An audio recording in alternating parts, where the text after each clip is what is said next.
Alrighty, so we are 2 minutes. Yeah, 2 minutes left, and then we're going to start our session. Cool. Awesome. So, Mark, I grew up in Limuru, about 40 minutes outside of Nairobi. All right. Good. Yeah, A good area to grow vegetables for the urban market. that's what my family did actually, Yeah. vegetables and Yeah. flowers.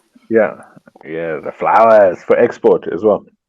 Exactly, yes. Yeah. Okay. Was What do big. you do in South Africa? Where in South Africa are you located?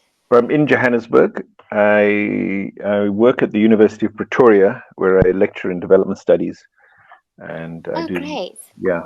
Presumably, we probably introduced ourselves just now, but yeah, yeah. So I'm based in Johannesburg. That's where I am this evening. Yeah, I grow a few plants on my balcony, but otherwise, so they're not farming as such. I do have a place where I've got a few avo trees in Limpopo as well. I don't have a green thumb to save my life, unfortunately, as much as I grew up on a farm. It's pretty sad what I do to plants. Oh no, oh no, Yes, it's terrible. It's a big disappointment to my family. oh no, no, terrible. Mm. Alrighty, everyone. This is Farm Spaces. Good evening to everyone who has joined us. We are live. We are starting. And today's topic is going to be on food systems. We have two of our guests here, and I've prayed, you guys, and we're not going to have any network problems today. So I'm your host, Guguletu Masangu, and let us start the show. So here are the house rules. You guys are welcome to react to anything. React. That's how we keep the farm spaces going. So what I'll do is that I'm going to ask our speakers just a range of questions, and we're going to have a conversation. This is a very safe space. And after that, I am going to open up the floor. So when I open up the floor, that means you guys as listeners can become speakers, and you can ask the speakers any question that you feel like I didn't ask, or any question that you even want to know yourself. There's no judgment here. No question is silly. So be comfortable, be free. And yeah, speakers, take it away. Please introduce yourselves. Mark, you can go first. Okay, thanks Guguletu for having me. Thanks everyone who's joined to listen. I appreciate you giving a little bit of your Monday evening and being willing to hear from me. It's a privilege. Yeah, so my name is Mark Wegerif. I currently work at the University of Pretoria. I think I say currently because I haven't been there that long. Hopefully, I'll be there quite a while into the future. But I work at University of Pretoria. I lecture in development studies, and the focus of my research at the moment, the research I do is mostly on food systems, especially urban food systems, how food is supplied to urban areas, and especially also a focus on what we could maybe say the non-corporate food system, or the food system especially that serves the poorer urban residents. But we'll carry on. I shouldn't get too far into food systems, but when I look at food systems, they need to work in terms of delivering food, but they also need to work for the producers of the food. Yeah, and in the past, I've done a lot of work on land reform, land rights, agrarian reform, and I've done quite a lot of work in East Africa, like studying, looking at the food systems feeding cities like Dar es Salaam, which is a very big and fast-growing city in Tanzania, and I've also visited Kenya quite a few times, and so yeah, but my research at the moment is focused more on South Africa, Johannesburg, and so on. I can stop there. Maybe I should say I did my PhD at Wageningen University in the Netherlands, which is very well known in terms of agriculture and food issues. It's one of the top universities in agriculture and food issues internationally. So, yeah. Thank you so much, Mark, for that wonderful introduction. And I'm going to ask you to also do the same. Just introduce yourself, tell us what you do. And speakers, just a kind request. Every time you speak, you unmute your mic, and then when you're done, please just mute it again. And please take it away. Yes, thank you, Google It. They're really excited to be here. So I'm Anne Waniki, and as you can infer from my name, I'm from Kenya. I grew up in a small town called Limuru, and close to Nairobi. My parents were farmers. I moved to the United States, and I live now in the United States, where I'm a biochemist working for an ag biotech industry. Really passionate about agriculture in terms of what we can do to foster innovation, whatever innovation means for us in terms of food systems, and how we can do this in a sustainable way, taking care of ourselves with our communities, incorporating our cultural differences and aspects into food, but also working together with different organizations, nonprofits, ag industries, smallholder farming, women and youth especially, to get to a more sustainable food system looking forward. Outside of that, I also run a nonprofit where we advocate for STEM for girls in Kenya. So we do a mentoring program and a couple of some cool projects in Kenya we're working on currently. So again, really passionate about being here, and thank you for having me. This is new to me as well, so I'm really excited about learning with you guys together on this topic. Thank you so much, and thank you so much, speakers. So, I'm just gonna fire away. I'm gonna ask you guys just the basics. What is food systems? Because for me, food systems is that little graph that we drew in high school: producers, manufacturers, consumers. That's it. So, just please tell us from a farmer's perspective, what is food system? Yeah, let's just start with the definition first. Mark.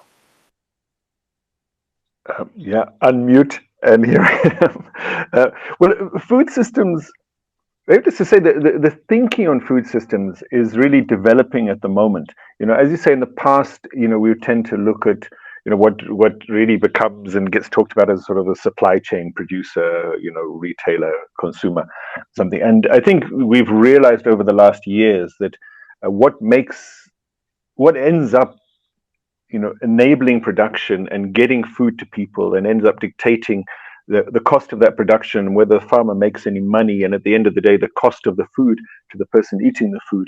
What determines that is actually a wider system with many different factors.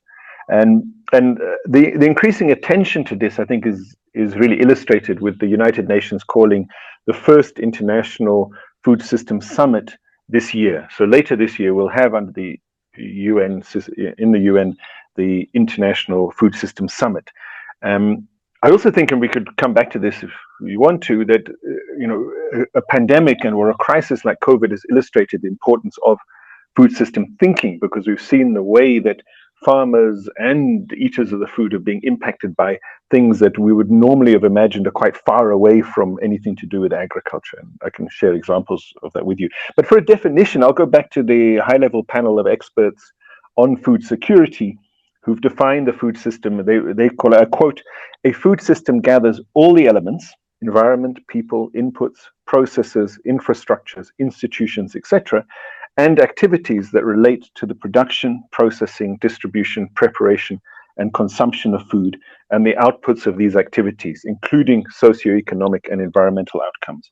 Okay, I don't know if you could follow all of that, but the idea is that, looking at, is to look holistically. Hopefully, a functioning food system will ensure food and nutrition security for everybody. And I would say also, hopefully, ensure a good return for those who are producing food. If they're not getting a reasonable return, they're not going to survive and keep on producing the food as well. So, but there's many parts to it. So what the food system thinking brings in is that we have to also think about our environment, the ecology. We have to also think about the policy environment, the governance environment, the technical environment that shapes what's possible. So now we start to see that this sort of production side through to the consumption side that we talked about actually has many drivers to it. Changes in production get driven by changes in input technology, get driven by politics of land issues and land rights, and as well as then by markets. And what happens in the markets also gets influenced by market factors, which are local, national, and international, increasingly international these days. But it also, again, gets impacted by the technology, which gets used in markets, by transport technology, of course, by infrastructure. So to understand what's going on, we have to understand all these factors. Now, I think for a farmer, some of this might sound irrelevant, I don't know, or too complex. Certainly, this is very important for like academics like myself and for policymakers. But I also think that it's increasingly important that a farmer understands where they sit within this, understands the vulnerabilities or the risks in the markets that they're selling to, if they understand what's shaping the dynamics in that markets, understands also risks and vulnerabilities on the input side, because it might seem fine now. I set up my production, but I'm relying on inputs at a certain price, and I'm relying on a market at a certain price. If you don't have an awareness of what could change those input prices, input availability, and what could change the market and the risks associated with that, you might be putting a lot of your literal eggs or cabbages or uh, cattle into a shaky basket. So I think it is important for farmers to sort of understand these things and the complexity of what's shaping the environment within which they have to survive. And it's very important, if you want to advocate as farmers also for improving our conditions, we need to understand where are the challenges coming from, where are the opportunities coming from. I pause Yeah, there. yeah, Mark, and I'm so glad you touched on the market side and the economic side of it, because I really want us to expand more on that. And now I want to ask you this question, right? I'm a farmer, I'm a producer, and more than anything, what I care about is, especially in this third world country, right? I care about making a profit at the end of the day. I care that at the end of the day, I am going to, my expenses are going to be less than what I actually make. So, why should I care about the food system, value chain, especially? And how can I contribute to making sure that at the end of the day, I get a profit within this entire value chain? Yeah, so I think as a farmer, when you're in your space on the farm, you're really thinking about how can you be marketable, how can you make profit, how can you maximize your land, your resources without putting yourself in debt or falling into a pitfall. So I think understanding the factors that are playing into a market space is really important in this value chain. Understanding customer preference and how that's influenced, whether it's by policy in the local governments or by policy in the Western world governments, and how those influence our perspective of food, is really critical to be a good player and to be a successful player in that space.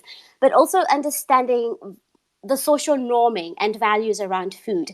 And for me, this is something that's very critical, because us being in Africa, we think of food in a very different way as perhaps how the rest of the world sees it. For us, it's a necessity. So we're dealing with an under availability of food as opposed to an overconsumption, which happens more in the Western world. And understanding how we have been normalized around food, what food means for us, how food is integral into our daily lives, really influences what happens in the market. Having information around those food trends is very important, but also thinking about a long-term sustainable way of farming. Very much so, we want to think of what can I do to save myself tomorrow, and what does that mean for me right now. And I think this is where we kind of fall short as farmers, because we're not thinking what is sustainable, what will work 2 years from now, what will work 3 years from now. What lessons do I need to learn? And with this, I think the issue around digital fluency really comes to my mind, because we have so much data available around market and food prices.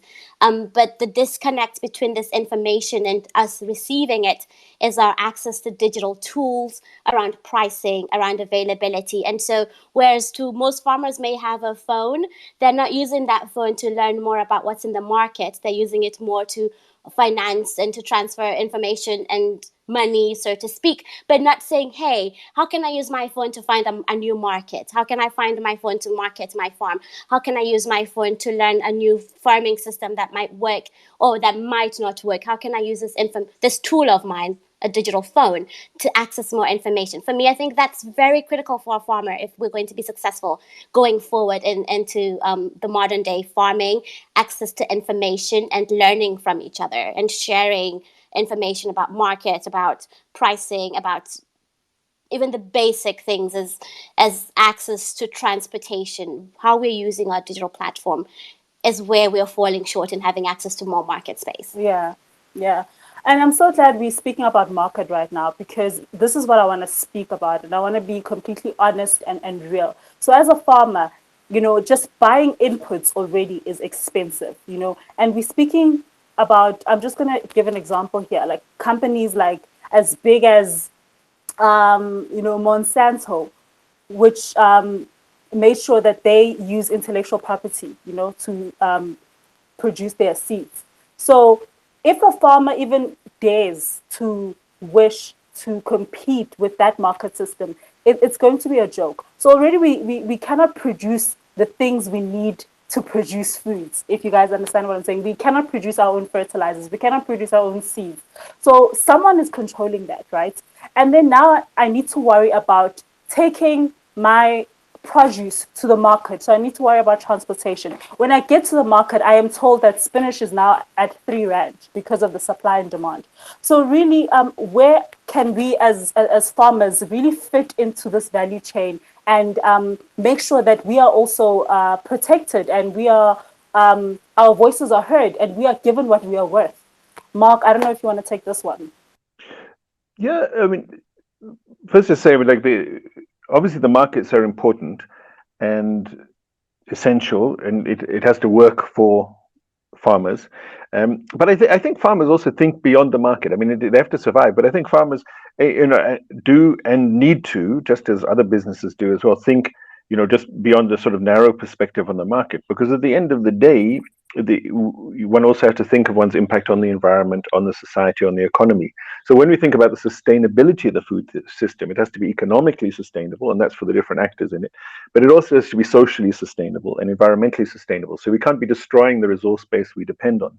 And the social sustainability in the South African context, I think that the grossly unequal and racially unequal sort of nature of not just land ownership and control in South Africa, but of the wider food system is not socially sustainable. So, we have to address it because of justice issues and equity issues. But even from a sustainability perspective, farming is not sustainable if it's founded on this really sort of unequal basis that we have at the moment. So the sustainability is important, and economically markets are a key part of that. So when we come to the sustainability, like you're touching, Guguletu, on this sort of like the control of things like seeds and fertilizers and so on, and so much of that is out of the farmers' hands and even out of our hands in South Africa, and that is a threat to the sustainability of the food system. It also talks to questions about who the food system is for. This is not a neutral thing. There's power involved in it, and it can be structured to benefit some more than others, to benefit particular types of agriculture, and that's also why we have to understand it. And of course, in South Africa, we've had the dominant food system set up to benefit sort of large scale, mostly white commercial farmers, and I think that's part of why it's very hard for black farmers and you starting out to get into the space and make it work. It's not impossible, but it's hard work. And the sort of dependency. I mean, you're reminding me of things like the price changes we've seen on inputs over the last year during this time of COVID. And so in global markets, we've seen sort of key fertilizers like this urea and so on, which has gone up by 50% from February 2020 to February 2021. I mean, that's a massive increase in a key input. And that can totally change the viability of your farming operation. So if we depend on those kind of markets which we have little control of and which are quite volatile, then we can definitely, we definitely have a sustainability problem or challenge. Sure, Mark. I feel like that's what I was trying to get to, and it's my fear that as a black farmer, we are meant to be a part of this value chain, yet we're not getting half of the amount that we deserve in terms of our produce. It has to go to transport, it has to go to packaging, it has to go to markets before it even gets to retail. I could produce spinach worth 10 rand, and then the consumer can buy it at 25 rand. So it's very challenging for me as a black farmer and a bit discouraging, if I can say, to be focused on things like food policies and food systems when they don't even benefit me to begin with. So, and I wanted to ask you this question, in terms of Africa. Why don't we trade within ourselves in Africa? Or what do you think we're missing? What do you think we're doing wrong? Because I learned something recently that South Africa is actually food secure. So we do produce enough food to combat poverty, yet it is insecure in the sense of availability. It doesn't go to the people that need it the most. We have a high food waste statistic. So what are we missing in terms of Africa being the agriculture hub that it's supposed to be? Yeah, that's a really interesting and in some ways very tough question, right? Because so much of how we perceive ourselves as Africans have been influenced by colonialism or our interaction with the rest of the world. And in that way, we have been socialized, and I use the word socialized, to undermine ourselves. um, Most of what the food we have, like in South Africa, you said to to feed the population is there. However, we are so busy trying to catch up with what we think is the ideal from the rest of the world. So, in terms of even an example, like you said, a lot of the seed and the fertilizers are owned by companies like Monsanto and the bears of this world, but we also are miseducated to realize that those companies only control a certain percent of food crops that we consume. And from an African perspective, if we look at majority of our diets with our yams and our plantains and our cassava, how much have we deviated from consuming those foods and want to be so westernized to start consuming so-called the burgers and the KFCs of this world? So in some ways we have to embrace our strengths as Africans and realize that we are going to hold the solutions for our food security. This is not something that's going to come from somebody else. And I challenge us to think about all our other social sustainable issues. How can we be our own problem solvers without following or wanting to be like somebody else, and just being okay being who we are with our food diets, with our food normalizations, with our food cultural ways of doing things? That's where I think we fell short. So if we can find a way of identifying with that is true to us, a big part of me that I feel is very important for sustainability is understanding that the solutions for sustainable food systems are very localized. The solution that works in Kenya may not work in Johannesburg, might not work in Florida, where they're growing acres and acres of oranges. Every food system needs to be, in some ways, customized to benefit the population that it's supporting, whether that's by advocating government policies that enable us to trade better locally and help us manage the prices locally, whether that is negotiating education for farmers so they're able to understand and be innovative in their own spaces.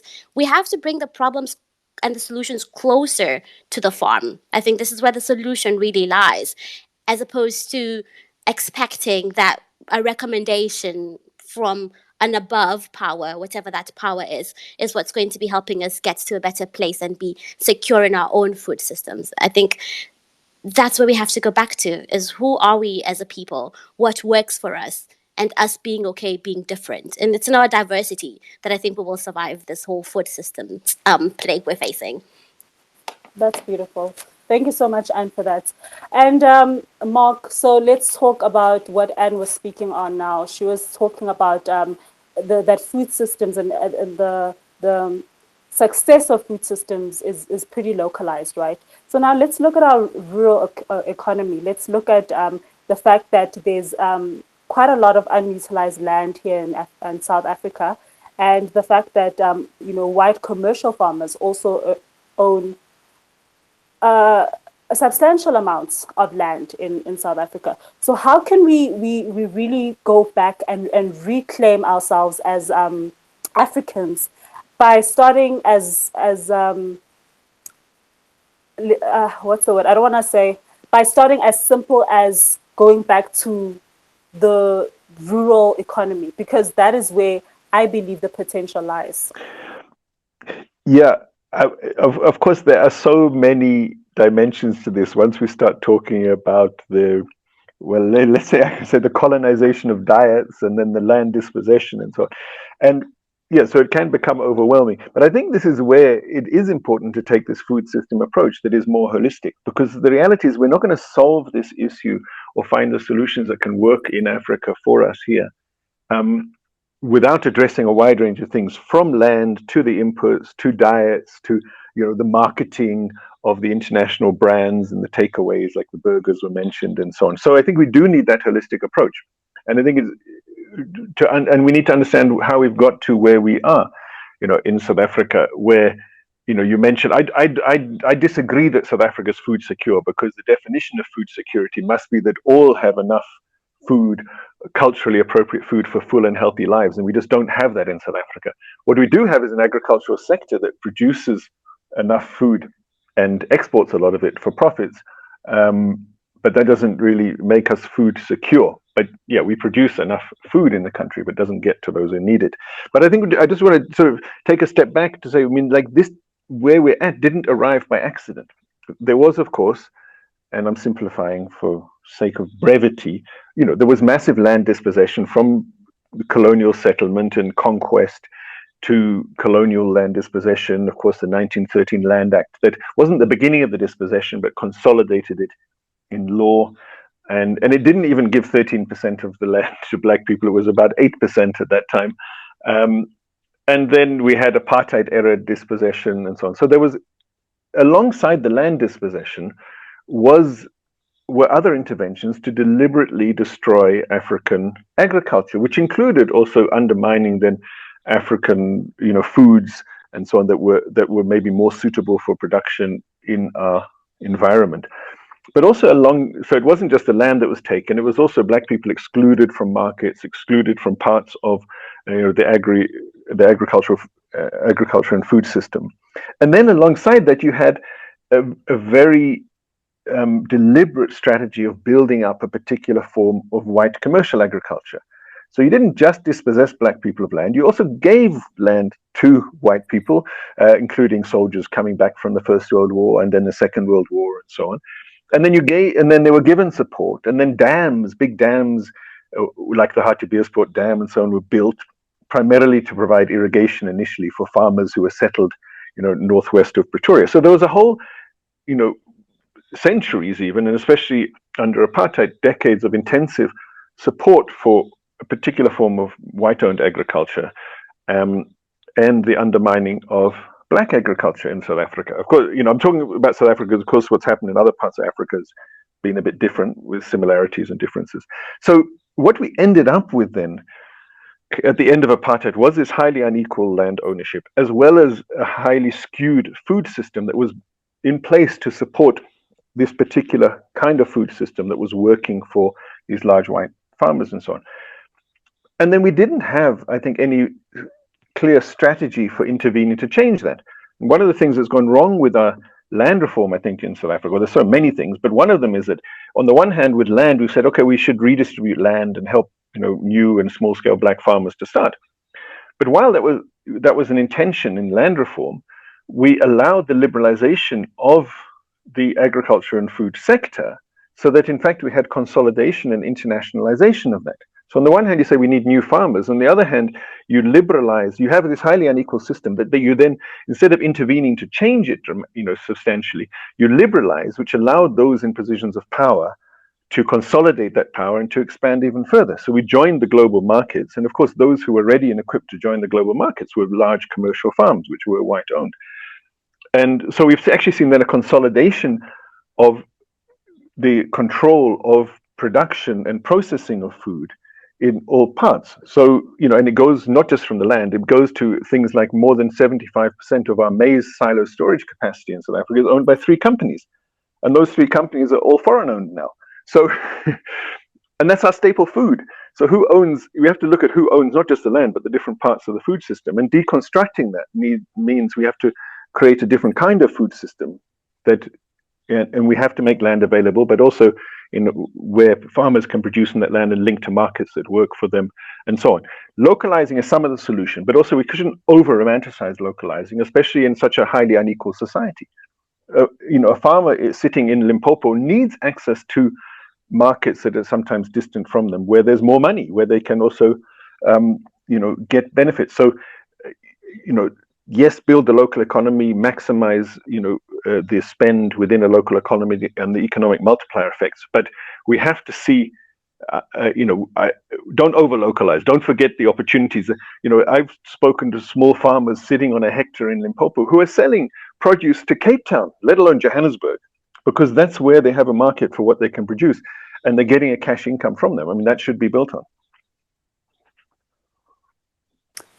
Sure. Yeah. No. It's very interesting, Mark, what you're saying, because I also feel the same way that sometimes we shouldn't over romanticize the fact that the rural communities can produce X, Y, and Z. We should actually support them and give them a competitive advantage as well, because I think that's what we're missing. That small emerging farmers or black farmers, we also need to penetrate the market and build sort of conglomerates and really hold our own, so to speak. So and I want to come to you.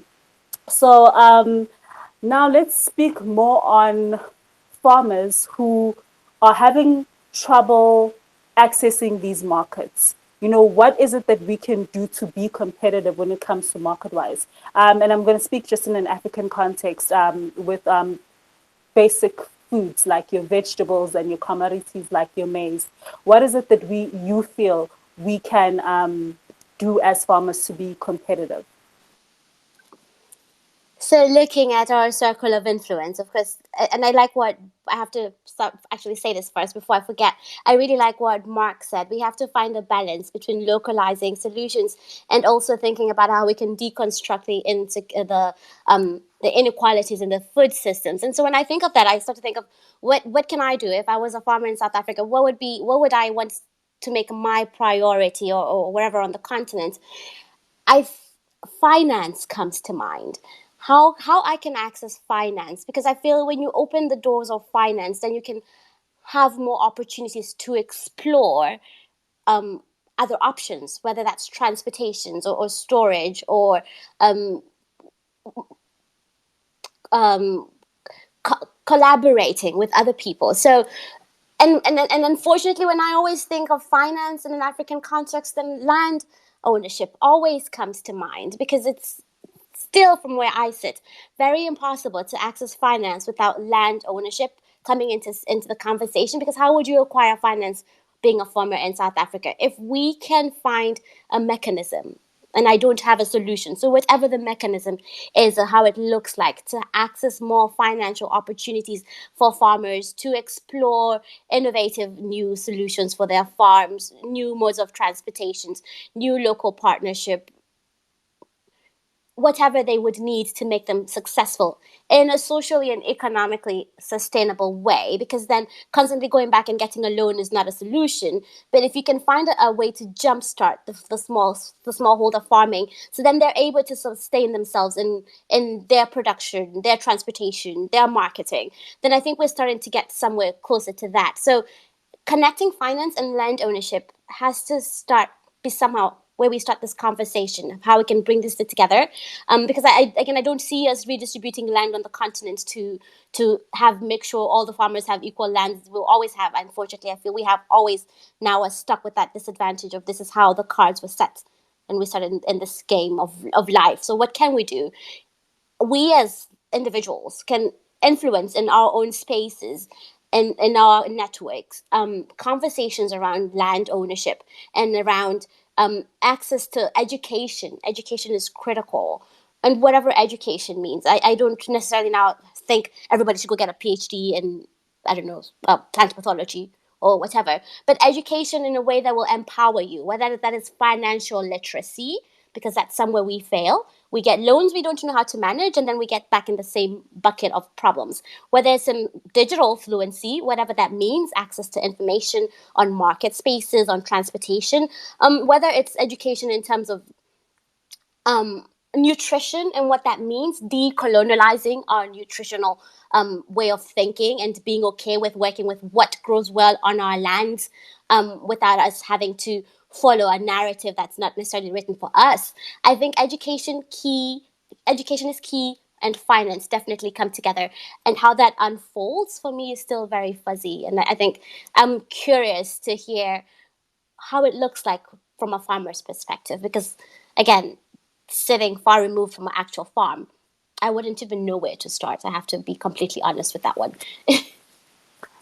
I want to ask you guys a question. Do you feel that Africans are ready to get land back? Do you think we are equipped? We are ready to be given land and be financed and be very successful in it. And by Africans, I mean black. Thanks. Africans are definitely ready. Is the food system ready? Is the environment ready and supportive? I mean, I think that's the challenge. And I think, I mean, we're getting in a bit of discussion where we're talking about Africa generally, and I think we have to be a bit cautious because we have very different circumstances.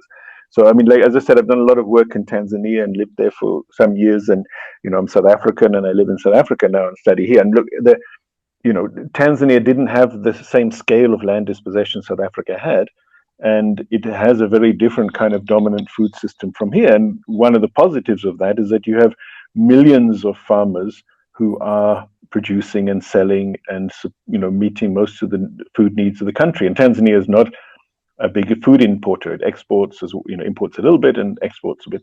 So it is primarily fed by its millions and millions of small scale black farmers who feed the nation and feed the fast growing city of Dar es Salaam with over 5 million people. And they do it without the supermarkets and without the big investors and so on. South Africa is very different, and because of the history of dispossession and the way it's set up. And I can see no way forward in South Africa politically, practically, and economically without substantial land redistribution. And so I think we have to face that. We have to address that. But you have to address it within a transformation of the wider food system so that it can succeed. And in terms of like black African farmers ready, they're there. And what frustrates me in the South African context is the amount of black farmers I meet who are farming, who are producing, but they cannot get land for themselves. So it's so ironic that you would find, a black and even a black woman farmer who's farming, who's producing, who's selling to the market, supporting herself, employing people, and she has to rent land from somebody, sometimes renting from those who are given the land by the government, but can't use it themselves. And I'm not just talking about one case, this is quite a common phenomena. So somehow our land reform and what's happening in the food system, there's a disjuncture. We give land to people who are not interested or willing or able to use it. And then we have others who are willing and able to use land and even using land, but they can't get land of their own, which is crazy. The first thing we should be doing, at least, is enable those who are producing to get land and extend that production and secure themselves. And the thing, I mean, finance, of course, is part of agriculture, but depending on the financial intervention alone can be very dangerous if we end up with highly indebted black farmers who are sort of over leveraged and dependent on financial markets. That makes it quite difficult to succeed. And then when you face a crisis like now we see with COVID, then we see a great risk of those farmers going out of business. But then, Mark, you mentioned something very interesting. Sorry, Anne, did you want to say something? Yes, I was just going to respond to that question. Of course, I think Africans are ready to be a big role, play a big role in this food systems. Just look at the people on this call. So, growing up on a small farm in Kenya, the people that my parents interacted with on a farming community was very different. I think now we have representations from such diverse backgrounds, bringing together such different expertise, and we are empowered to be really critical players in this space. So, I'm really excited about that part and what part the youth and the women are playing in this food systems dialogue. I think for me is very encouraging, and it's good that we're here and we are stepping up to be a part of this dialogue. That makes me excited. So I just wanted to share that because it makes me happy. Good to be happy. Thank you so much, Anne. Yes, it It's makes good to me be happy. We happy. are winning in some Yes. ways. Not everything is Yeah, gloom and doom, right? We are here. We are ready. We can absolutely. do this. We just have to figure out how. I, we just need to figure out how. And I need us to be practical now. We need money. We need to be financed. And the government is doing their part, but I feel like it's not doing enough. Especially it showed itself when the COVID-19 pandemic came about. We were an essential service. And we only got our vouchers like a year later. Like we were not given immediate and access to making sure that we still striving and standing as small scale farmers or big farmers. So the government is there, but it's not doing enough. And this is really what I wanted to speak on: finances. So now for me, in order for me to actually reach my dream as farmers, because at the end of the day, we need to be realistic. Farmers want to be competitive in terms of their markets. They want to make a profit. They want to infiltrate the entire value chain. That needs money. And Mark, you were speaking about finances, and this is what I wanted to say. Now more than ever, farmers are getting exposed to foreign investments. Foreign people are willing to fund small scale farmers, or black farmers, or black female farmers. So what are your thoughts on that? Well, it's good if that is happening. I'm not sure the extent or the scale of that happening, because what I'm aware of is more, large sort of investment firms that are going into large land deals and large investments in other parts of the food system. And if we look at what's happened in South Africa over the last 10 years, we've seen, buyouts, international buyouts of big food companies. And I think we haven't quite seen yet the knock-on effects of that. When we had PepsiCo buying out one of our largest food companies last year. We've had Clover, which was our largest milk processor, has been bought out and is now foreign owned through a shelf company in the tax haven of Mauritius. Um, so what? Well, and we. So what are the implications of that? I think we're still going to see that, and it's worrying to me that we're seeing that kind of consolidation, because you can get sort of smaller bits of investment that help some farmers, but if the broad, some smaller scale farmers, but if the broad trajectory is to this sort of corporate concentration, then I'm quite worried. And if we have time, we can go into some of the details. But there are investment funds that sort of have bought up multiple farms in South Africa, and then they run them on a completely different basis. It's not a farmer sitting there on his or her farm anymore. It's operating companies that are contracted in to manage production, and of course they link them into global markets. Now it's going to be increasingly difficult for your small scale farmer to compete with that. So, but the other end of the market, I mean, where I think there's also a lot of room for us to do more, and which we should value more, is where people are selling for local consumption as well. So many black farmers and white farmers are linking to your street traders and food vendors, and which are actually playing a key role in making food available for people, including in the cities, and are also quite a key market for many farmers. So I think we also have to look at, I think we're going to have we do have, and we should have, some diversity in the sector, but we have to look at those entry points, which then where farmers can get involved without being too much in debt, and then can build up and from there. Yeah, because it's really happening. Also with small scale farmers, I'm seeing there are lots of accelerator programs that are coming in, that they want to assist small scale farmers. So what I'm trying to say is that Africa once again is relying on international funding. So we are not clearly funding ourselves and building ourselves in order to really capture this food Yeah. system throughout the entire value chain. So, Anne, I wanted to ask you a question. We're speaking about food and food systems, but you know, as a farmer, we really want to know where our food goes to, right? And how we can. Now, I want to speak more onto the environmental part, and what I was saying earlier about South Africa producing enough food, and so in terms of food waste and how we can be environmentally sustainable. What are your thoughts on that? Yeah. So where does our food go? So I think that is probably the $1 million question, because sometimes I feel as though there is enough food in this world to feed everybody, but somehow it doesn't get to everybody who needs it in a sustainable way. We have to talk about transportation. Transportation is a big problem. So I harvest my potatoes and tomatoes somewhere in the village, getting them to the market, I lose some of that. So we're losing a lot in terms of the system of transportation, the storage systems, the marketing spaces. How much of what we produce actually gets to a table in someone's kitchen for them to consume? Food wastage is one big thing, and I know us as a culture, we're not big on putting on our plate more than we can eat. So that's not where the food is getting wasted for sure. It's getting wasted between somewhere on the farm and somewhere in the market. So also trying to understand how we can do better at influencing or being in a space where we can talk about the infrastructure around transport, the infrastructure around storing food. Mark said for the corn silos, they're owned by three main companies. So where does the rest of the corn go? How do those farmers make sure that they're storing it in a way that is safe and giving them the longevity that they would need to get it to the market? That's a space that we need to completely unravel and understand, because as a farmer, I am not sure how many of us are thinking, I'm harvesting my tomatoes, they might not get to the store in 10 days. How do I make sure that happens consistently and efficiently, so then I can get to the market in time? So understanding what other things are influencing what happens between the farm and the kitchen, right? Whatever that might be. And for us, I think it's really ignorant for us to think about food systems without understanding what role government and policy plays. And Mark mentioned this about taking the holistic approach of understanding the entire food system. So we as farmers cannot influence how our road looks unless we're playing a main role in politics and policies and empowering ourselves to have a voice there. What does that look like?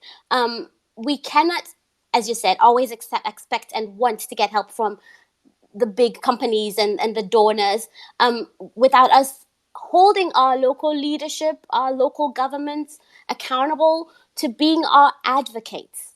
All these farmers are not going to be able to get to a UN conversation where we're discussing food dialogues, but having people who negotiate on our behalf is what gives us good power and to have a voice there. Because otherwise we can't do it for ourselves. So playing a role in politics is important. Thinking about how we're influencing policies, whatever those policies are, and how we can influence, whether it's on land use, it's on infrastructure, it's on education, it's on financing. Just having a voice and finding politicians, governments, people, chiefs, local leaders who are willing to speak for us. This is somewhere I think we have failed as a continent, and we need to be very mindful of that. We as a younger generation of farmers and ag advocates are thinking about that. Because those are not things that we have a solution to. These are things that are driven by a bigger power. As Mark was saying, we cannot localize everything. Some other things we need to depend on others for. And we need to hold our governments accountable to being our voice in those spaces. Sure, and I actually wanted to know, what are these policies that you guys are talking about? What policies benefit the smallholder farmers or farmers in general, and what policies are stifling our growth in Southern Africa, Mark? Yes, it's a big question. Before I get to that one, can I just come back to this point we were discussing before around, you were talking about like investors from outside South Africa for small farmers and also the government role. And I mean, I fully agree with what Anne is saying. We should be pushing our government to, respond and be responsive to us and so on.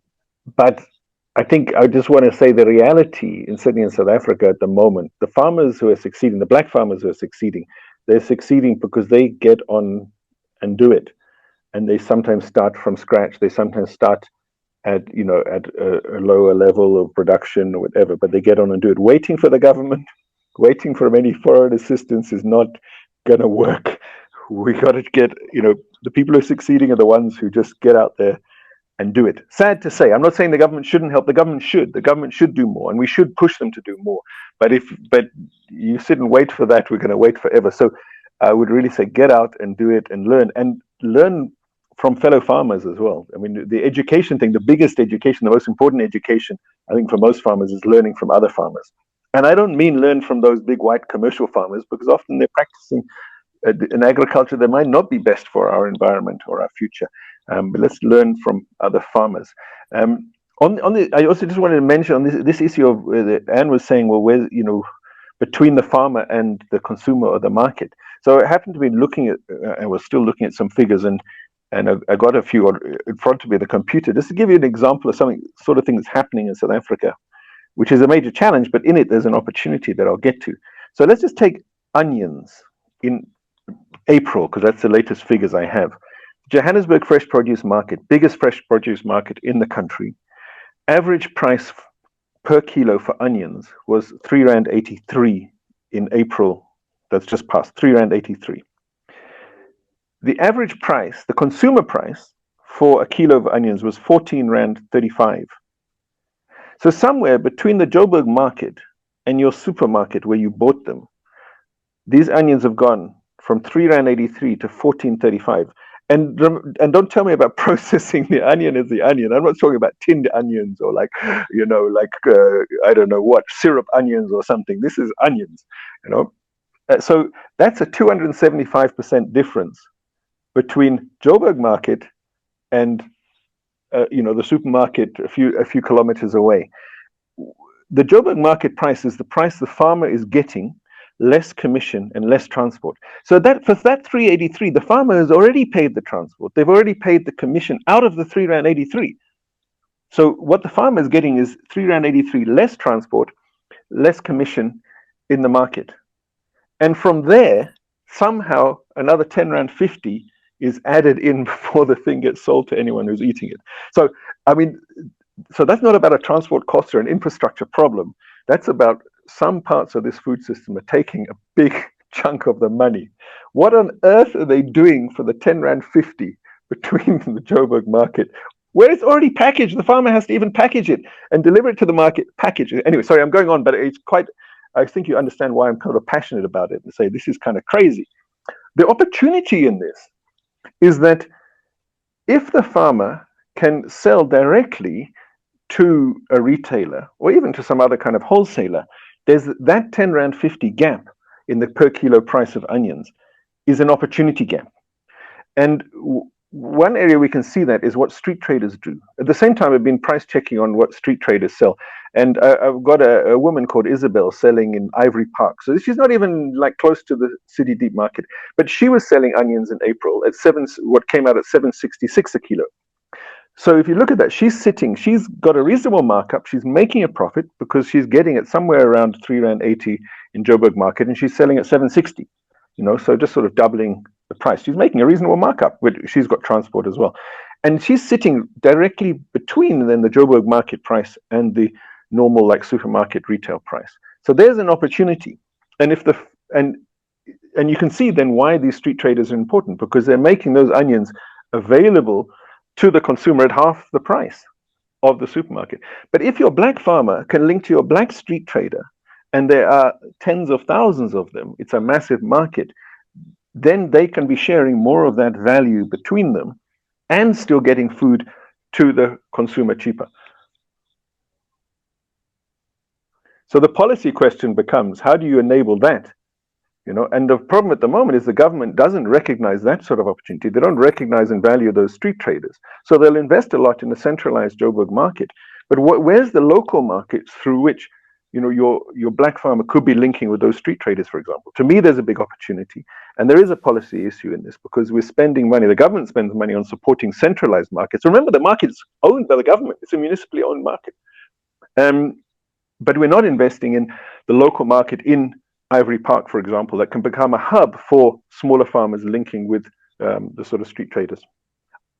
Sorry to talk too long. No, you actually getting me thinking because I was actually having a conversation with my friend the other day because that is how I actually made my money with the informal trader.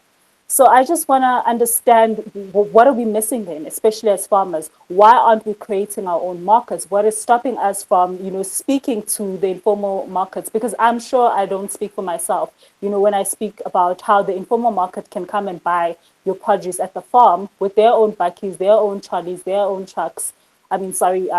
Small cars or whatever. And they take your produce and they pay double for it. They've minimized your transport. They've minimized so much for you. What is stopping us as farmers to be able to collaborate with informal traders then and make something out of this? Because there is our market. It's like staring at us in the face. So I don't understand what we're missing then. Why I guess as farmers, we deem success as us supplying to SPAR, the big retail markets. For us, that is what we want. We don't really want to create our own markets, which is interesting, I think. And when we had our food security episode last week, we spoke about how we need to keep our food. Oh no, not food security. Sorry, it's something here. Food safety. The question was, we want to buy food that looks appealing. and we want to buy food that we feel like looks, healthy. Because when you go to the CBDs and everyone is packing their food down there, and people are doing their own thing out there, it's not sanitary. That's the perception that we have. So we would rather pay triple the amount at at a retail store. And me as a consumer who earns 100 rand, let's say, would be willing to fork out money for a taxi to go buy tomatoes for 50 rand and take a taxi back home, and as opposed to even support the local markets, or yet, let alone even grow my own foods. So there's a disconnect here when it comes to farmers and markets. I'm seeing it, and I think we need to also recognize it. So But just and I can think can I that just say, to be fair to the black farmers, I mean, many are, like you mentioned, are connecting with that market. So and there was a study we were doing. We interviewed about 40 black farmers just recently over the last months, and but 35 of them were selling to this sort of informal market, bucky traders, street traders, and so on. And for many of them, including some quite large producers employing like 10 or more people, were saying that's the most important market in volumes for some of them, and some of them because it's a better return. So farmers are doing that. I think it's so. So I come back to, let's appreciate what farmers are doing, and let's say, how do we build on that? How do we, enable that, and look at what are the challenges in that space? And one of them, it can be the infrastructure. Why there's no, like you're talking about the hygiene and the perception of it, but there's no investment in, let's say, local markets. You know, that could make it more appealing, more hygienic, etc. and do you want to say something, or maybe add on to what we were speaking about? Yeah, yes, I do. So I'm sitting here and I'm thinking, I think socialization is so critical for us as Africans. So for example, I go to a farm to get my local produce, and I'm based in the US. And I will tell you, most of the people my age think I'm crazy. But this is because I grew up on a farm, and I'm not so afraid of getting close to that dirty, in quotes, dirty place where my food comes from. I want to be as connected to my food as possible. So, with urbanization playing a big part, of course, everyone wants to look nice and fancy going to a taxi to get their produce. But I think us educating people on where their food comes from. It doesn't matter how clean it looks in the grocery store. It all came from the soil. And I don't know of us having these conversations. How many people even understand where their food comes from? How a pineapple looks like on the farm, where those yums come from. They can look polished in the store, but at the end of the day, they all come from dirt. And I, raising daughters here in the US, constantly have to remind them. It doesn't matter if you buy it for $10 because it's nice and clean when you can get it for $2 on the farm. Education is so important. That kind of education, that it's okay that your food does all come from the dirt, and there's somebody we need to appreciate who's working in that dirt to produce your food. We're very disconnected in that sense because we're trying so hard to be like what we see in the movies, and so Western and so clean and polished. But life isn't so clean and polished. So that's a disconnect for me that I see with my friends who are in Kenya, and how their lives are evolving and the choices they're making around their food. It's a status thing, but it's a very misguided status thing, so to speak.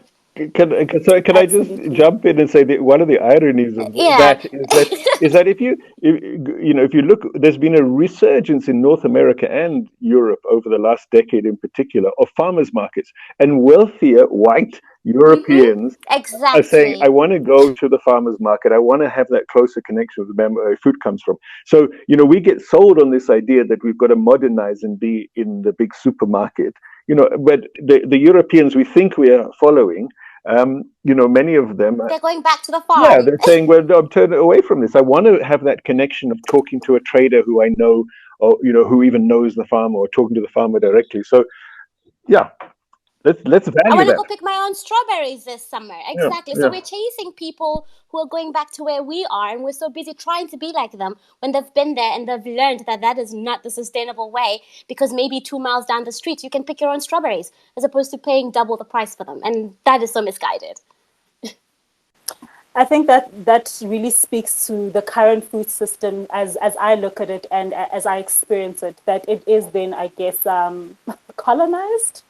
Because for us, success, like I said, for a farmer is supplying to, let's say, i.e., Woolworths, to supplying to Spa, Checkers, and all these places, and they're not realizing that they could make more money, creating their own market, or not realizing that they'll have to climb so many steps to even have a competitive range to supply to those Yeah.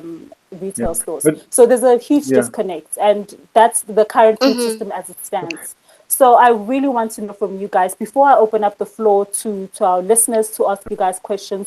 Just final question: how do we change the food system now? And I'm talking practically. How can I, as a farmer, small scale farmer, 14 hectare lease, I want to change food systems. I want to be sustainable. I want to make sure that my food reaches the people that need it. Like, what do I do? I can go first with that one.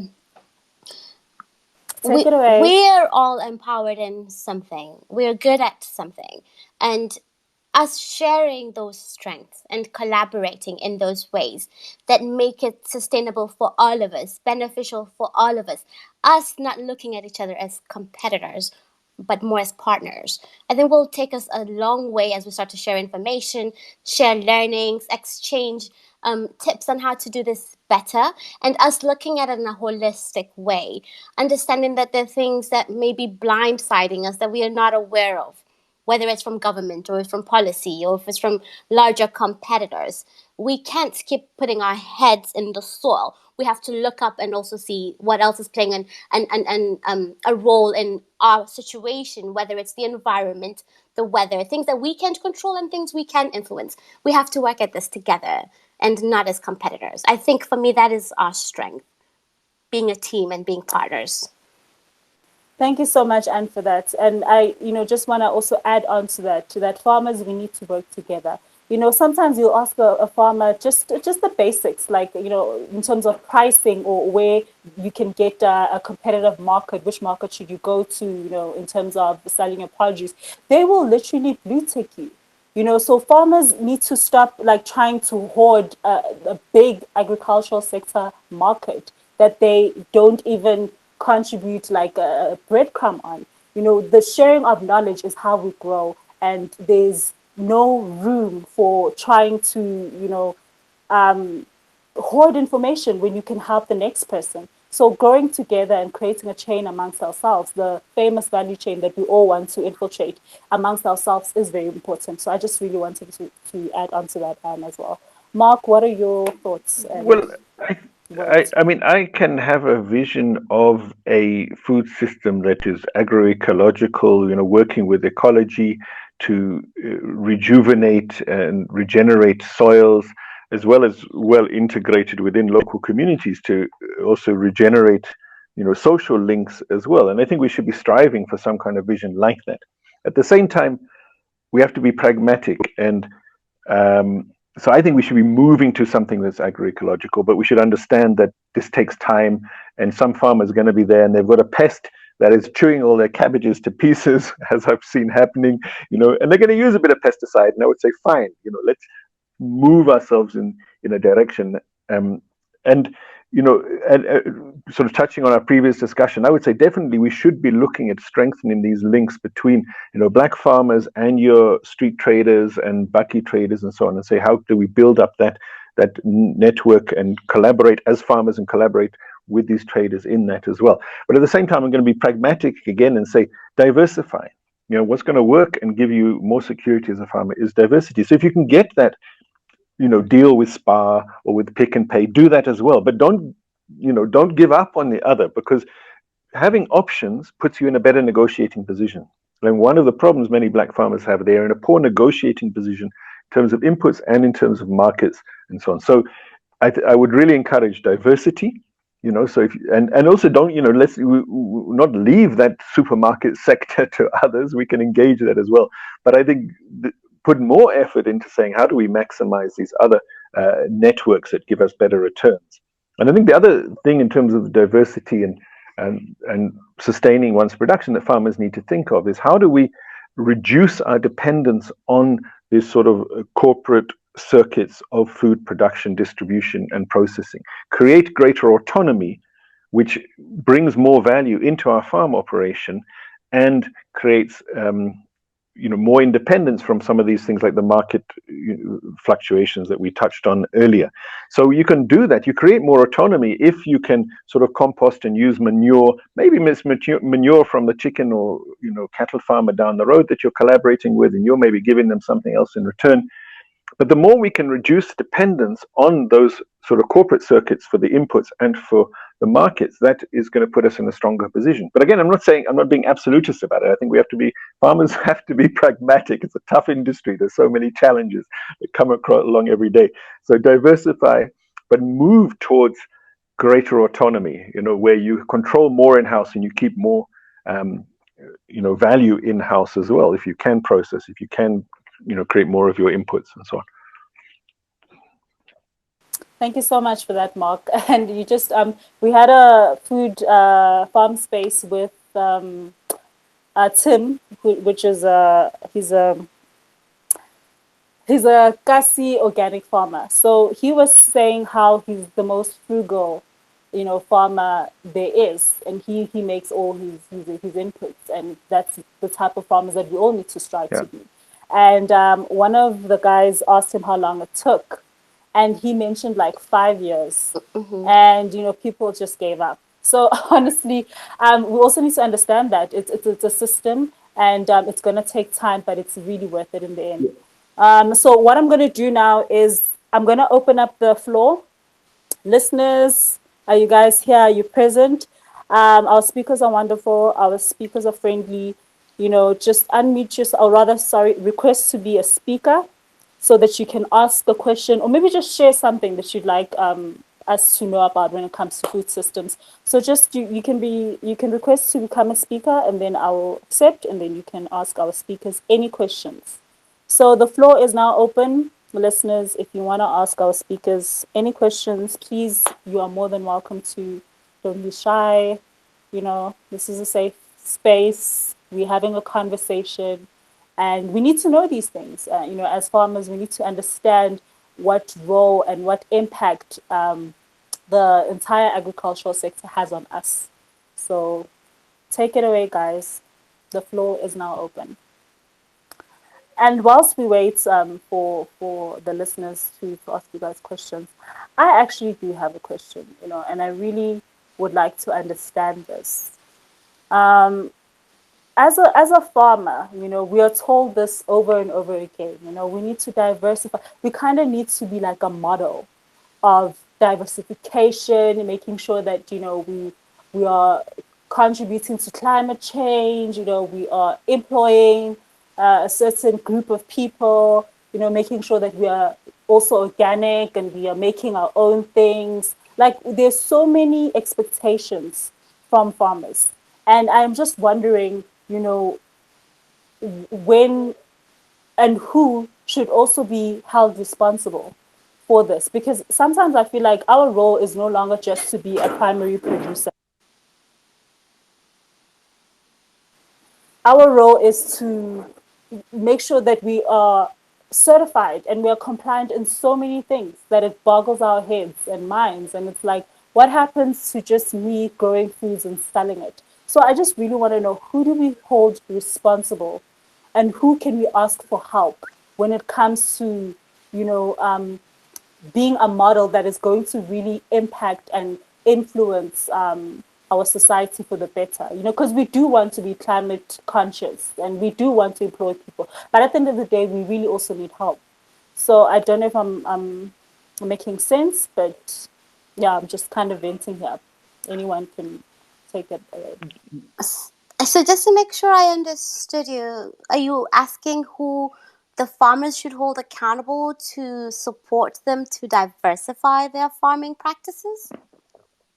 Yes. Okay. So like, yeah, who do we go to? Like as a farmer, if I'm having problems with my inputs, if as a farmer I need someone to come and help me with my consulting or soil tests or soil samples, like who are our support systems that we need to go to hold accountable besides the Department of Agriculture? Because seemingly there are a lot of key players in the sector. Can I respond? Mark, I'll let you take that one. Okay, Yes, all right. please. Yeah, no, sure.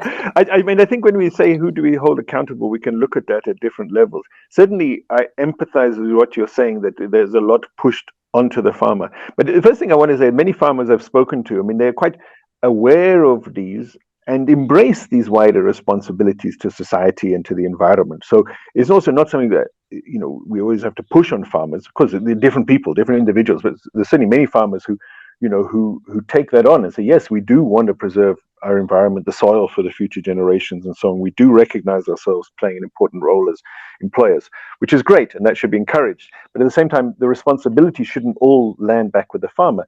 And I've seen situations where with this increasing sort of demand for organic production and so on, which is great and is nice. The problem is the burden of it keeps getting pushed down to the farmer.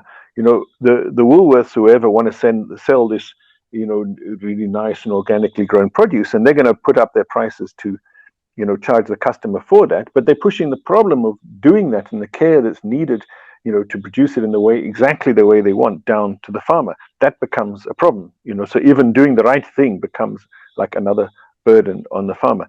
And that's where I think there has to be accountability in terms of a wider responsibility for these things in terms of the environment and so on. I mean, the government has to come in and we have to push them on that, and they have to create an environment within which the farmer can make money.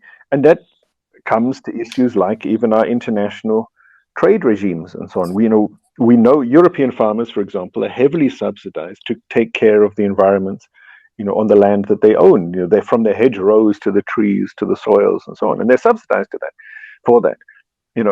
But in South Africa there's no subsidy, and we probably can't afford the subsidy. But then the farmer can't afford that we're supposed to compete on an equal playing field with subsidized farmers in other countries. So there has to be some form of protection, I believe, for agriculture. You can't just be victim of some of these global price changes. Sometimes it's just to do with the value of the rand or something. And so it's not whether the farmers can farm or not. It's just the rand value changes, or the Chicago futures market takes a dip and commodities aren't worth what they were. Farming is so important to the nation, including for food security, for employment creation, for the environment, that it can't just be left victim to that and responsible for that. We need to create a more supportive environment where farmers can perform those functions and can still make money. Absolutely. I think, guys, the long and short of it is that we really need to be demanding more of the Department of Agriculture. Every time we go there, I think we need to, be stern and not let them get away with half the things they get away with. And I'm sure farmers know what I'm talking about. We do have a question. Nomaliso, hi, are you here? Yes, I'm here. Hi, everybody. My name is Nomaliso Msafia, Hey. and I am a young farmer in Zimbabwe. I own a company called Fresh in a Box. So I've been listening to what everybody has been talking about and how to link up the farmer to their own markets. How we started Fresh in a Box was generally trying to bridge or trying to find a way of removing the middleman between the farmer and the consumer. So we started off just as a company that traded and organized farmers with their local produce for urban backyard garden farmers, and we would move all of their produce to everyone's household. Like it's a B2C model of a company. And then when we went on, the biggest struggle that we had was coordinating farmers all the time to bring you a specific type of crop and consistency to a certain quality to meet the standard housewife type of requirement, right? And we ended up finding a farm. So we now have a 10-hectare farm where we farm 16 horticultural products, just to make sure that our supply is in check. So some of these uh, food system problems that we have with farmers, that no one wants to be consistent and no one wants to produce a certain quality. And the only people that would take rather shady quality and then sell it at a premium are supermarkets, because they can be exempted for having a lot of produce kept in their stores for a long time. Right. So this is something that I think most of the farmers should get on board with, trying to service even a 30-kilometer radius from your farm of people that live around you for quality produce. You find that you get a lot more support from those people. We started off with just in our 30-kilometer radius, servicing a small part of a small part of Harare called Borodale. Now we're pretty much throughout the whole capital, and I mean our capital is probably the size of, it's less than Joburg in a sense. So it's something worthwhile for farmers to consider in a special area like South Africa that you have. And Wow, thank you so much, Numaliso. And shout out to you guys. You guys are doing yeah. amazing. Can I just respond So, and say, I mean, thanks, Normaliso, and I think we've seen quite a lot of, especially from the beginning of COVID, we've seen quite a lot of these sort of crop box initiatives also in South Africa. I mean, like I think of it like Crop Box is one of them, and she's a black businesswoman who's specifically trying to buy from black farmers. But I think, Normaliso, you point to an important thing: the farmer also has to be disciplined. The farmer has to deliver. Something else I looked at was, why can't we have more black farmers supplying the National School Nutrition Program? The government is spending more than 7 billion rand a year supplying food to schools. That's a massive market the black farmers should be getting. But some of the suppliers I talk to are complaining about this unreliability of supply from black farmers. So there's a few sides to it. I mean, the one is that farmers do have to kind of be reliable and consistent to build and sustain the market. But I think it's also that we have to expand that production base so that you have many more farmers. So when one farmer doesn't have the crop, you have another farmer you can go to. And at the moment, in that sense, sometimes our circle of, especially in South Africa, of black farmers is sometimes like too small. So we don't have enough farmers who can fill the gap when someone does have a production problem. So it's you have to build up that Sorry, Mark, ecosystem. can I just Yeah, interject there? Sorry, I just want to interject there. Anne really wants to say something super short. sorry, Mark. I'm uh, going to leave the audience all to you now. Unfortunately, based on my time zone, the corporate world awaits me, so I have to depart. But I really enjoyed this space. Thank you, Guguletu, for inviting me. Mark, it was really nice to meet you. I really appreciated your candor and your open dialogue. And thank you, listeners, for listening. And please feel free to reach out to me on my DM. I'm very open to learning so much more about farming. I hope to come back to Africa one day and also run a farm of my own. So I'm really proud of all you farmers out there. I appreciate your effort. I'm constantly telling everybody how amazing and smart farmers we have in Africa, and we should not undermine the role that we will play in the food system. So again, thank you so much, and all the best to everybody. Thank you, Kukuletu, and thank you, thank Mark. you so much, thanks, Anne. Anne. Thanks for joining. Bye. Sorry Thank you if I for took joining too much Bye. us. time. Sorry. It was really Bye. a pleasure. Bye. Bye. Okay, Mark, so it's all up to you now. The power is in your hands. And the other people on the call, let's hear other inputs, because it was great to hear from Namaliso, and I think she's raised some good points. And we can be all in favor of the farm, but we also have to push back sometimes and say, look, farmers, you want to succeed, you're going to have to be disciplined, you're going to have to supply, and it's tough. It is tough, and especially Ladies and for. gentlemen, can Hey, sorry, Nomaliso. Google. Yeah. Hi, sorry, I just wanted to add on to something. Like, okay, so this is something that we're now developing with a platform called Let's Farm to try and coordinate the smallholder farmers, because what Mark was saying, that you need to get to a point where you now have at least 15 or so cauliflower producers who are producing at a specified land the same way that they're producing, to develop that consistency. So that's what we are doing now with our platform. So our platform literally coordinates and shows smallholder farmers on 2 hectares maximum, and I think it's about 300 square meters minimum of production of a certain type of crop. Right, we give you the inputs, we coordinate you with smart agriculture input suppliers like drip irrigators and so forth, and we coordinate the market for you. So the consistency comes in the fact that you're already positioned to do a specific type of crop in a certain type of rotation, and we're able to get you to the market. So our logistics now gathers all these smallholder farmers to then go to the big markets that Mark was talking about. To say, we want to target the big markets. Yeah, sure, but then like there's many other requirements that you have to do. And I think bundling up as farmers and then organizing yourselves into that type of big farm without having the big tracts of land is something that would help farmers get the best prices in these markets. Thank Thank you you very so much. much. Thank you so much, Nomaliso. We appreciate what you're doing, and thank you for an idea for us in South Africa, because as Mark was saying, I do actually personally know Cropbox, and sometimes she does have that issue that she needs like a database of farmers. You know, she needs potatoes, and sometimes she asks me, "Hey, do you have spinach? Do you have this?" Because there is a demand for the work that she does and the work that you do as well. So farmers, please take note of such opportunities as Yeah. well.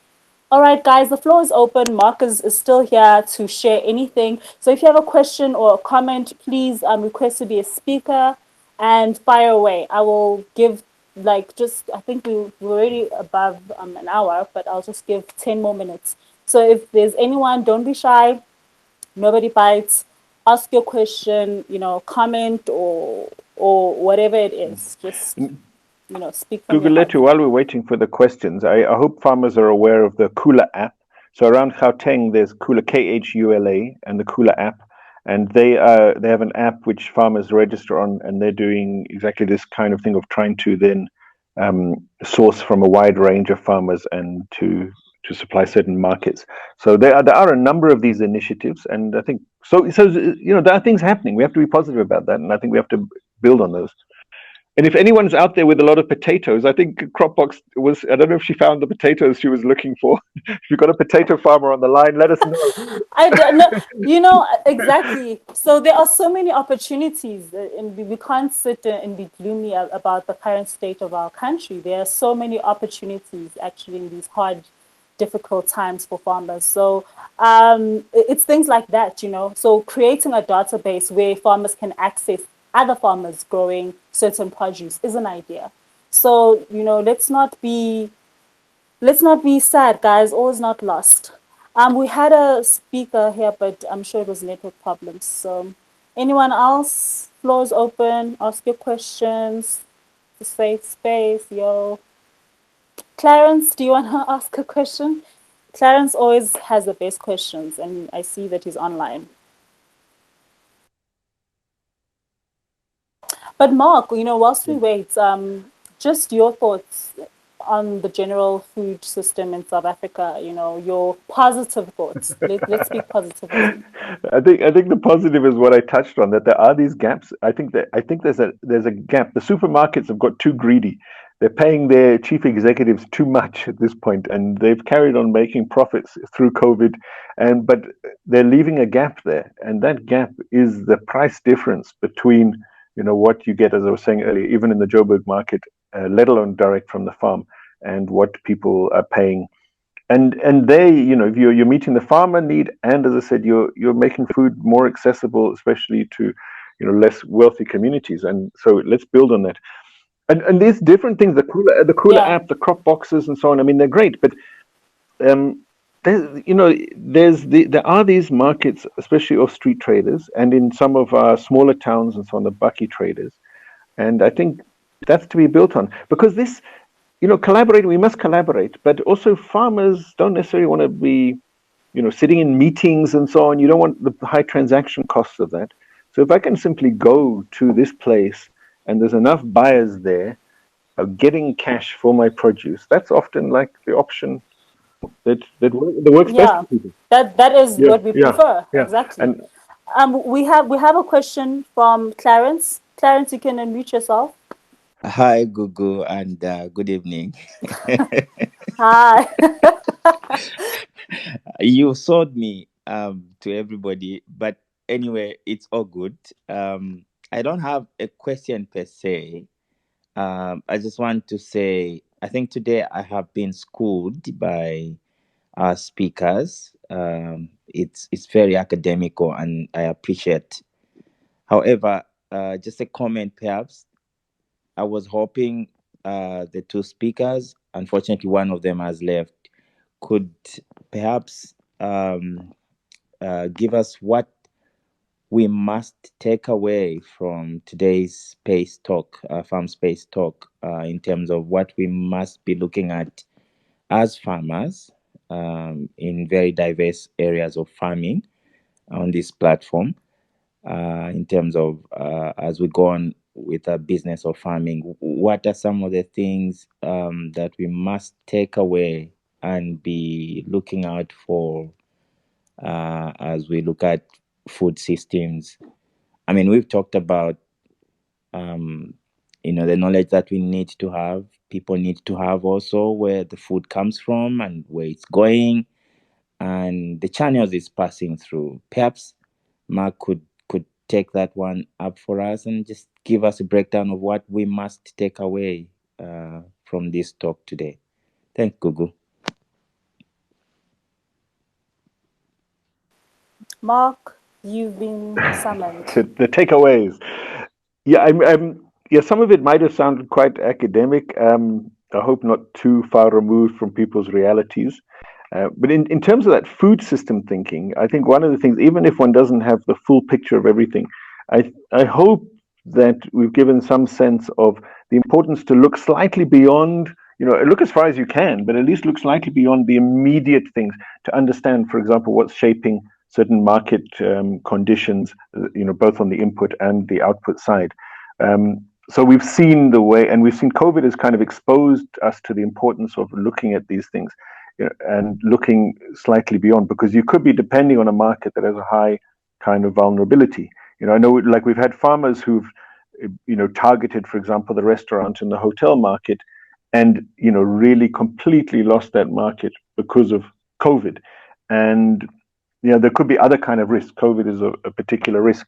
So that does speak to the importance of diversifying, but it's also about looking, well, what shapes and drives the markets.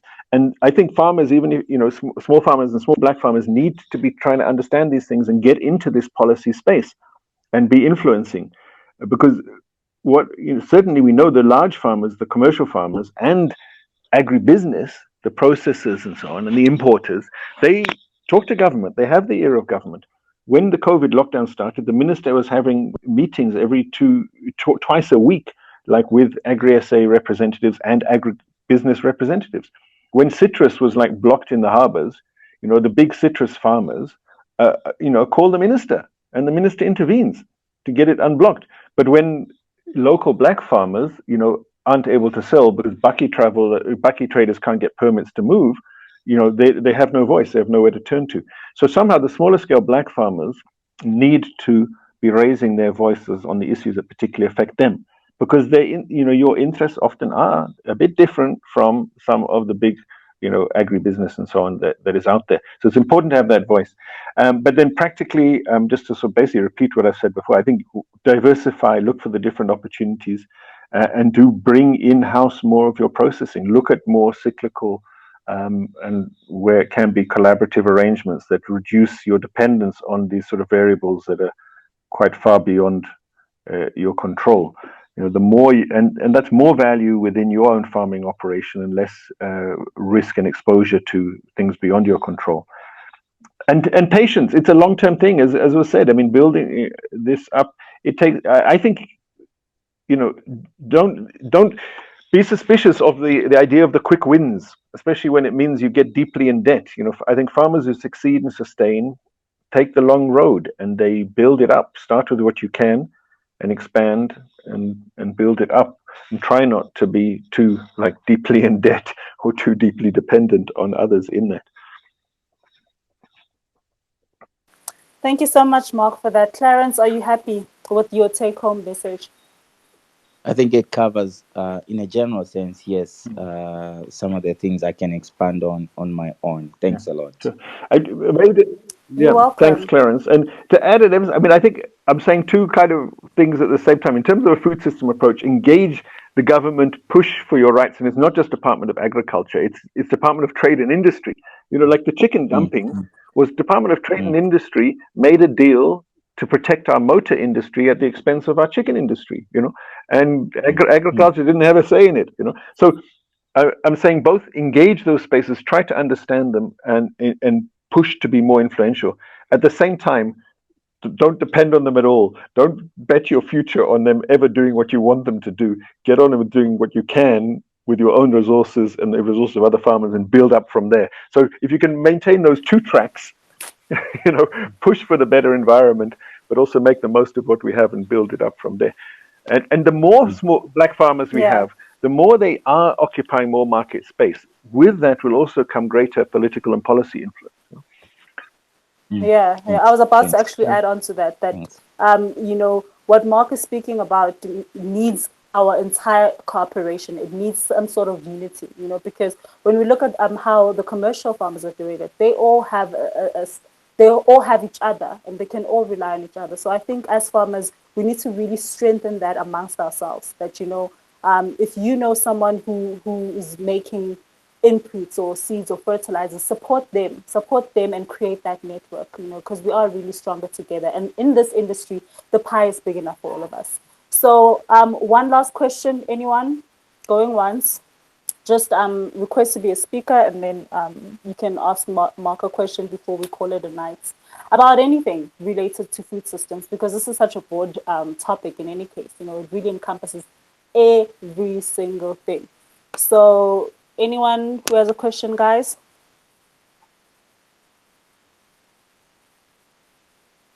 Yeah, because we've already pushed overboard. Hey, sorry, Mark. I know I said an hour, but these things happen. Okay.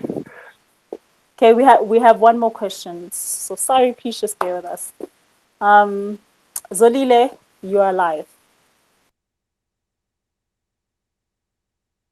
We can hear you loud and clear. Didn't hear most of the stuff. I just wanted to ask about if Mark knows anything about the SA Gap certificate. Because right now I'm trying to get certified under the good agricultural practices. So I want to know if he thinks it's worth it to go through the whole process of being certified, because it's quite costly in the beginning with the pre-audits and then the audit. So I don't know if you know anything about that. Mm. Yeah, thanks, Zolili. Well, I do know this common problem that it's expensive. And so this is one of the kind of things that is excluding the smaller farmer from that opportunity and favoring the larger farmer. Because for a big farmer, it's seen as a very insignificant expense, but it's an insurmountable obstacle for many smaller black farmers. So that's the kind of thing one would like to try and see lobbying around. How can that be changed? But the other approach that some people have is the peer guarantee system. So I don't know if you're aware of that, but there's a peer guarantee system where it's a peer guarantee peer as in farmers guarantee each other in terms of organic production, and that's become bigger and bigger in South Africa. So that is giving farmers access to the higher value market for organic produce, certainly, because it's getting more and more recognition, and it's much more affordable and easy to do. So if you're looking at organic and getting a higher return for organic produce, I definitely recommend that you do try and find out about the peer guarantee system. And in the Gauteng area, it's coordinated out of an office at the Bryanston Organic Market, and through that, without the SA gap, you can sell your produce into some of the organic shops and the Bryanston Organic Market, where you're getting a higher price for them if they are organic. If it's not purely that route you're going and you need the SA gap, you just have to weigh up the market, the opportunity that it does open up for you against the cost. But I think we need also to lobby for somehow trying to find a way to reduce those prices, or we need to invest more in some of our own systems like the peer guarantee system and expand those so that they get the kind of recognition that they need to also open up wider markets. Oh no, thanks for that. Yeah. Okay, thank you, Zolile, for your question. I really hope he answered it. One more question, guys. I'm sorry to do this to you, Mark. Do we have space for one more? I'm here. Okay, all right. Let's not take Mark's time. But if there's one pressing question, you can just unmute yourself. I keep saying unmute. Sorry, you can just request to become a speaker and ask your question before we close our farm spaces. So if there's a question, now is your chance. Gone. Okay, it's gone. All right. So thank you so much, Mark. We really appreciate your time, and we appreciate your input as well. But she's not here. I think what I got from today's session is that it's really important to keep your eye open as a farmer. There's a lot of things that impact the way we farm, and it's it's important and imperative for us to be a part of that and to be aware of that as well. So, yeah, guys, that is food systems of farm spaces. Thank you so much for attending. Thank you so much, Thank you, Mark. We Guguletu. appreciate you. You're the Thanks best. for having me, and And thanks everyone for listening and staying with the conversation. Hopefully, I'll be back. thank you so much, everyone. Yeah, you have to be. That's how it works. Okay, thank you, everyone. I'm gonna close the space now. You guys have been awesome. See you guys next. Oh, see you guys on Thursday. We're doing the farm managers. The farm managers are gonna be in town. We're gonna be focusing on crop production, specifically cabbage production. So stay tuned. So thank you so much, everybody.